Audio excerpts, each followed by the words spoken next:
নিজেকে মতিঝিল থানা বিএনপির সভাপতি পরিচয় দিয়ে অন্য এক ব্যক্তিকে দোকান থেকে তুলে নেওয়ার একটি ভিডিও সামাজিক যোগাযোগ মাধ্যমে ইতিমধ্যে ভাইরাল হয়েছে।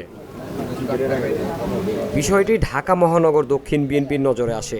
দীর্ঘদিন যাবৎ মতিঝিল থানায় বিএনপির কোনো সাংগঠনিক কমিটি নেই। বিএনপির সভাপতি পরিচয় দেওয়াটা প্রতারণা।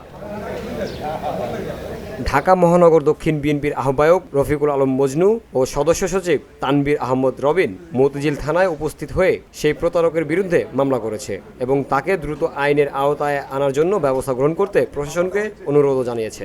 সামাজিক যে যোগাযোগ মাধ্যম, সেখানে আমরা একটি ভিডিও দেখতে পাই। সেখানে একজন লোক সে নিজেকে বিএনপির একটি থানার সভাপতি দাবি করছে এবং কমিশনার দাবি করছে, ভারপ্রাপ্ত কমিশনার। তার পরবর্তীতে আমরা নিউজটা দেখার পরে আমরা খোঁজখবর নিয়ে দেখলাম যে সে এরকম আরও কয়েকটি ঘটনা ঘটিয়েছে। তাৎক্ষণিক আমরা একজন যোগাযোগ করে তাৎক্ষণিক আমরা থানায় আসলাম। ওসি সাহেবকে বললাম যে এই নিউজটা আমরা দেখেছি, সে আমাদের দলের কোনো পদপদবি কিছু নেই এবং আমাদের মতিঝিল থানা বিএনপির আমাদের কোনো কমিটিও নেই। আমরা এনে আমাদের কাজ করছি, বা আমরা কোনো কমিটি করি নাই, কিন্তু অদ্যবধি সে আমাদের দলের নাম ভাঙিয়ে এগুলো করছে।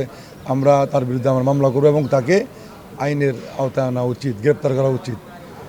আমরা আমাদের দলের ভারপ্রাপ্ত চেয়ারম্যান, আমাদের সকলের প্রিয় নেতা তারেক রহমান সাহেব, ওনার যে নির্দেশনা, এই বিষয়গুলোতে যাতে আমরা মহানগর বিএনপি সার্বক্ষণিক নজরদারিতে রাখি, খোঁজখবর নেই, এরই ধারাবাহিকতা কিন্তু আজকের বিষয়টা আমাদের চোখে পড়েছে।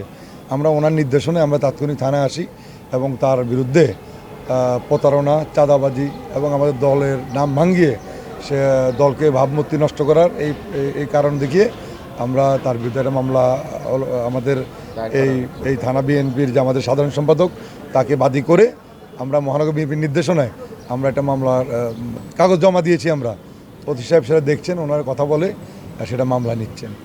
ঢাকা মহানগর দক্ষিণ বিএনপি সকল ধরনের অনৈতিক কর্মকাণ্ডে জড়িতদের বিরুদ্ধে অবস্থান নিয়েছে। অভিযোগ প্রাপ্তির পরেই অভিযুক্তদের বিরুদ্ধে সাংগঠনিক এবং আইনি ব্যবস্থা গ্রহণ করা চলমান রয়েছে। এই বিষয়গুলো আমরা কাউকে ছাড় দিব না। যারা দলের নাম ভাঙিয়ে দলের সুনাম নষ্ট করবে, সে দলের হোক, দলের বাইরে হোক, যে হোক, আমরা এই বিষয়ে কাউকে আমরা ছাড় দিব না।